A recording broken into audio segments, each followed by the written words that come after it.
Bismillahirrahmanirrahim. Assalamualaikum warahmatullahi wabarakatuh. Kemarin kita sudah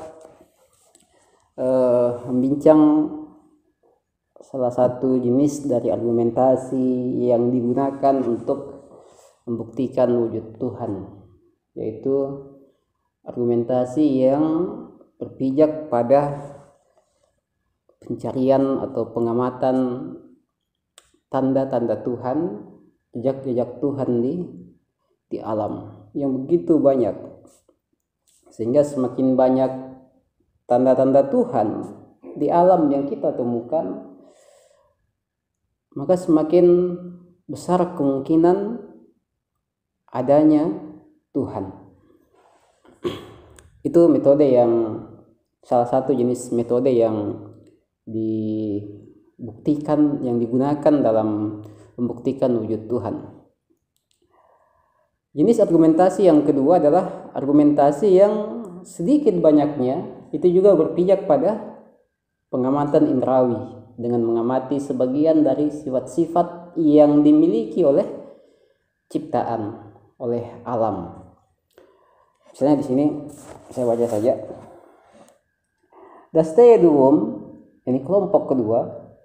Kemarin kita jelaskan ada 3 kelompok dari sekian banyak argumentasi yang digunakan untuk membuktikan wujud Tuhan. Itu semuanya bisa dikelompokkan dalam 3 jenis, dalam 3 kelompok. Kelompok kedua atau jenis kedua adalah daloyelis ke asrohe niosmandie jahon wujude o faridegore biniosro esbot mikunat.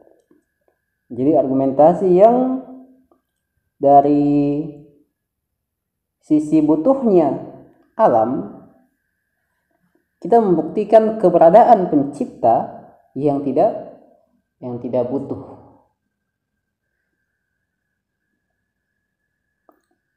Menande burhone hudus ke asrohe masbuk budane padideho be adam wanisti niosmandie zotie onho esbot mi syawat.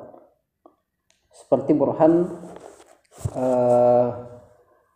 hudus yaitu mewujudnya sesuatu setelah terlebih dahulu meniada.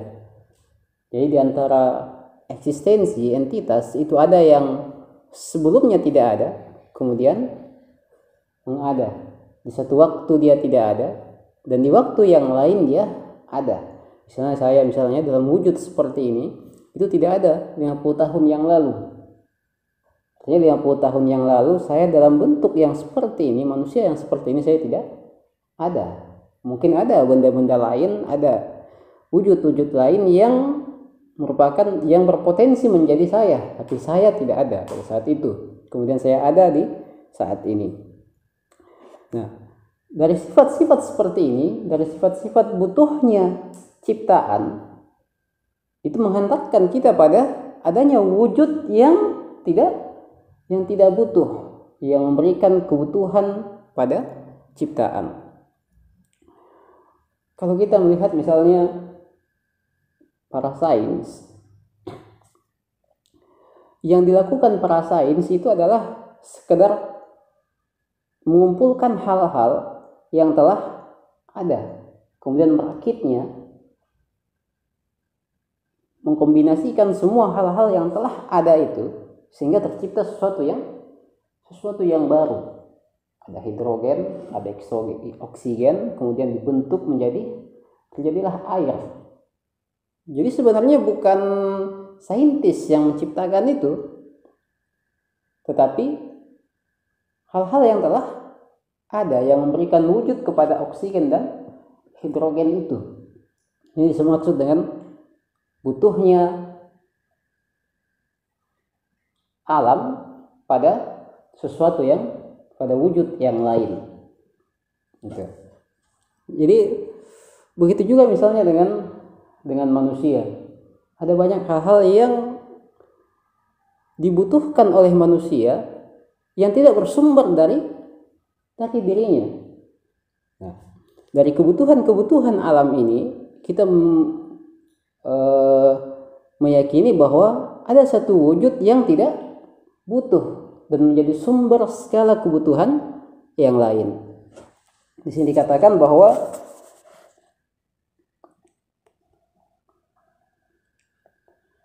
menandai burhane hudus, seperti argumentasi hudus, ini sesuatu yang datang kemudian, ke asrohe, yang dari sisi masbuk budane padideho, didahuluinya fenomena-fenomena be adam, didahului oleh ketiadaan yang sebelumnya tidak ada, niosmandia zotie onho esbot mi syawat. Jadi kebutuhan eksistensial dirinya itu dibuktikan. Kemudian wasepas bekumake ebtole daur watasalsul ofarinandeye binios esbot mi syawat.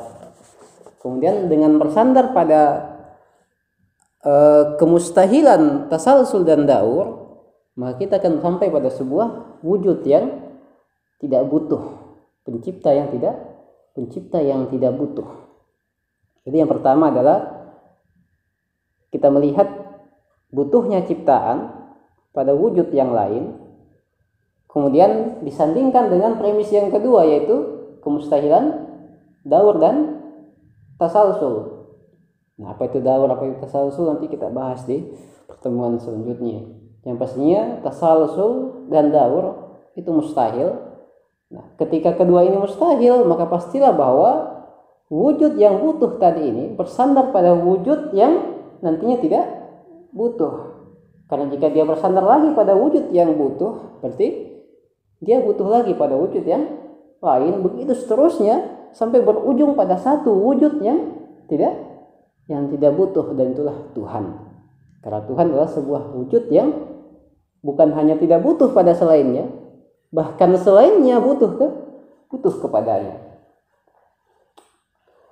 Nanti di argumentasi selanjutnya itu akan dibuktikan bahwa kebutuhan manusia pada pencipta atau kebutuhan akibat pada sebab itu bukan hanya kebutuhan mengadanya. Jadi kita bukan hanya butuh pada sebab untuk mengada, tetapi juga kita butuh pada sebab untuk melanjutkan eksistensi, untuk melanjutkan keberadaan. Di mana ketika kita terpisah dari sebab, maka pada saat itu eksistensi akibat akan meniada.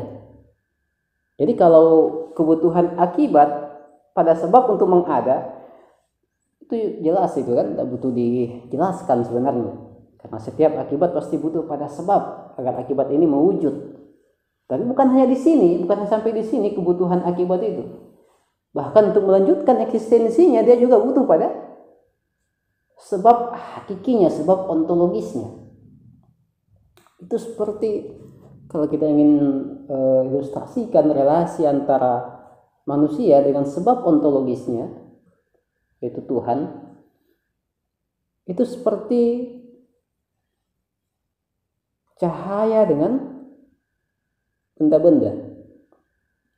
Jadi benda itu akan terlihat ketika ada cahaya yang meneranginya. Setik saja cahaya hilang dari benda itu, maka benda tinggal kegelapan. Kalau kita bertanya, apa yang menyebabkan sehingga HP ini terlihat? Pasti kita akan mengatakan bahwa terlihat karena adanya cahaya. Begitu cahaya hilang, maka ini tinggal kegelapan. Jadi terlihatnya benda ini bukan hanya pada sisi awalnya, dia butuh pada cahaya agar dia terlihat di awal, tetapi juga pada kelangsungan terlihatnya itu dia juga tetap butuh pada cahaya. Nah, seperti itulah kira-kira hubungan antara manusia, antara ciptaan dengan pencipta. Jadi kebutuhannya adalah kebutuhan substansial, kebutuhan eksistensial, bukan bersifat aksiden yang ketika mengada maka selesailah kebutuhan manusia pada Tuhan, selesailah kebutuhan ciptaan pada Tuhan. Itu tidak seperti itu, tapi kebutuhannya bersifat permanen, bersifat abadi. Gitu. Itu yang pertama. Cuman tadi dikatakan bahwa argumentasi ini nanti kita bisa membuktikan eksistensi Tuhan bila kita membuktikan kemustahilan tasalsul dan daur. Itu nanti kita akan jelaskan itu bagaimana tasalsul dan daur itu mustahil.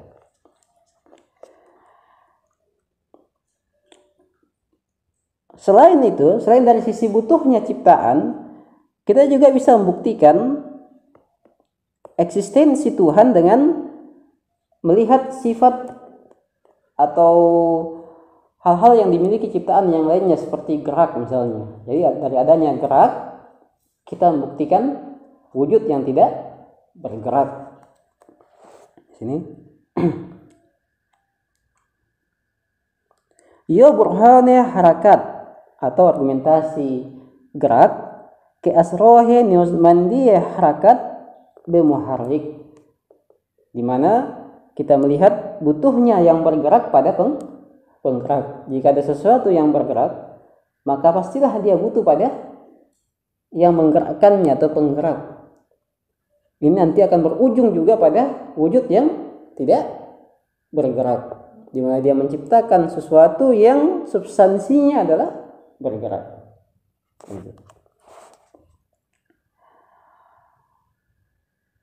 Padit owarande ya harakat darjahon esbot mi syawat.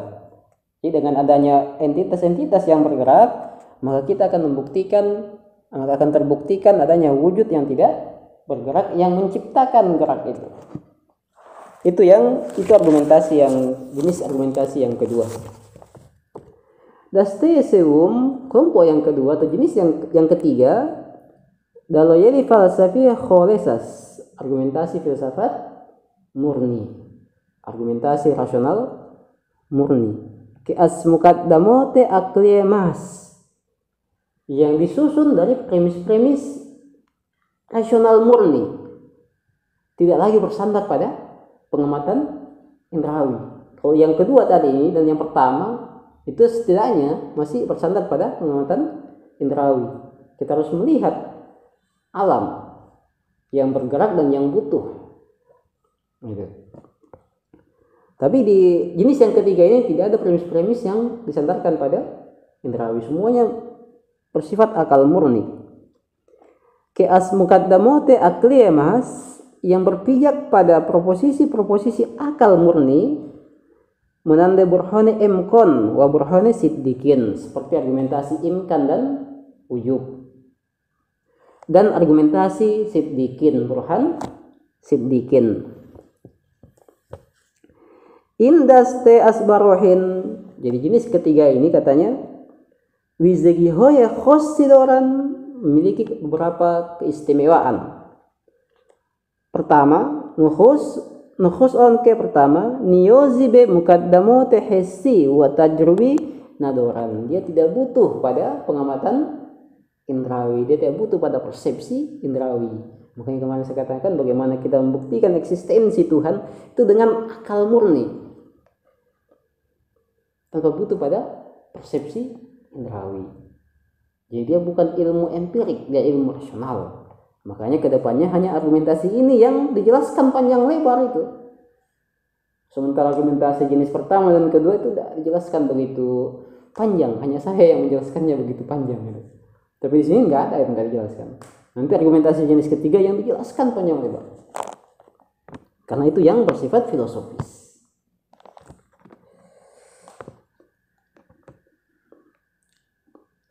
Duwum ke syabahot wa wasawesi kedar piromone digari daloyel matrah misyawat de inho roh nimiyobat. Begitu juga dengan kritikan-kritikan yang mungkin muncul pada jenis argumentasi pertama dan kedua, itu tidak akan muncul di jenis argumentasi yang ketiga. Di mana argumentasi yang ketiga ini kita akan membuktikan bahwa Tuhan itu wujud wajib. Kalau tadi yang pertama dan yang kedua kita masih butuh pada argumentasi lain untuk membuktikan bahwa penggerak awal itu wujud wajib, bahwa pencipta alam dengan segala macam keteraturan yang dimilikinya itu wujud wajib. Itu kita masih butuh pada premis-premis rasional. Tapi kalau argumentasi jenis ketiga ini enggak, kritikan-kritikan itu enggak akan terjawab dengan sendirinya. Itu.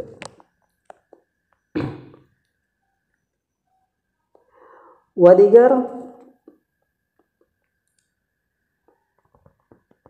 mana yang ketiga ini? Oh iya. As-i'tibar mantiki bishtari barkhurdoras.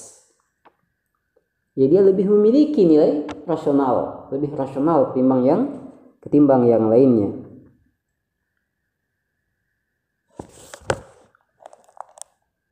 Oke, itu. Kemudian di sini dikatakan waboin hame soyire daloyel. Dengan semua ini, semua jenis argumentasi yang ada itu maziyati doran kedaste sewum fokere onas. Kenapun demikian, argumentasi yang pertama dan yang kedua itu memiliki beberapa keistimewaan yang tidak dimiliki oleh argumentasi jenis ketiga. Waon yaitu ibarat as inke barohini daste sewum, argumentasi jenis ketiga tanho maujudiro be'enwone wajibul wujud esbot mikunat. Dia hanya membuktikan eksistensi wujud wajib.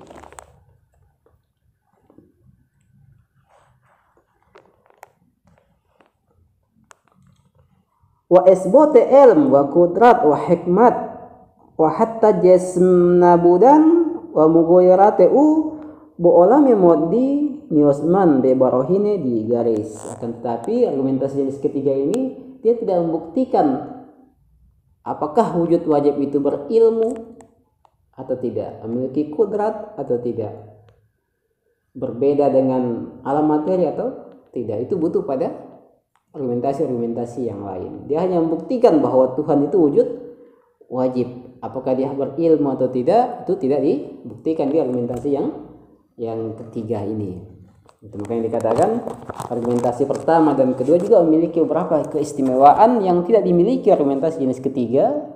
Tetapi dari sisi rasionalitas, argumentasi jenis ketiga jauh lebih rasional dan jauh lebih filosofis. Itu saja. Besok kita akan membincang tentang argumentasi jenis ketiga ini, argumentasi imkan dan wujub. Itu apa saja premis-premisnya dan bagaimana Tuhan dibuktikan dengan argumentasi itu besok kita akan jelaskan. Sebelum berakhir, saya ingin mengingatkan bahwa malam ini merupakan malam ke-19 Ramadan. Itu beberapa ribu tahun silam itu kita mendapati sebuah sejarah di mana seseorang yang digelari sebagai pewaris ilmu Nabi itu ditebas dalam masjid di sebuah sholat subuh. Dan penebasnya adalah, kita tidak akan masuk ke perbincangan mazhab, kita ingin menjelaskan bahwa yang menebasnya adalah mereka yang seolah-olah ahli agama, dia yang menghafal Quran, berjubah, berjenggot dan senantiasa sholat malam. Singkat kata, dia yang mabuk agama, tapi krisis akal, sehingga dia tidak bisa membedakan mana kebenaran, mana bukan kebenaran. Itu. Nah, oleh karena itu penting untuk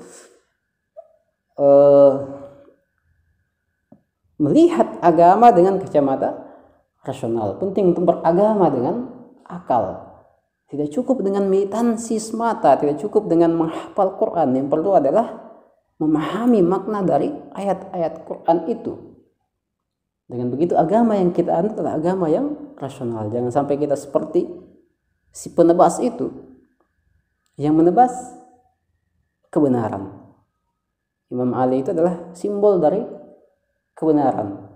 Menebasnya berarti menebas kebenaran. Karena dia adalah ilmu, hikmah. Nah, bagaimana mungkin seorang yang katanya ahli agama ini itu bisa menebas kebenaran itu, yang bukan hanya menantu Rasulullah, tetapi juga merupakan simbol dari kota ilmu, gerbang ilmu. Itu. Yang melakukannya pastilah mereka yang mabuk agama dan krisis logika. Billahi taufiq wal hidayah. Assalamualaikum warahmatullahi wabarakatuh.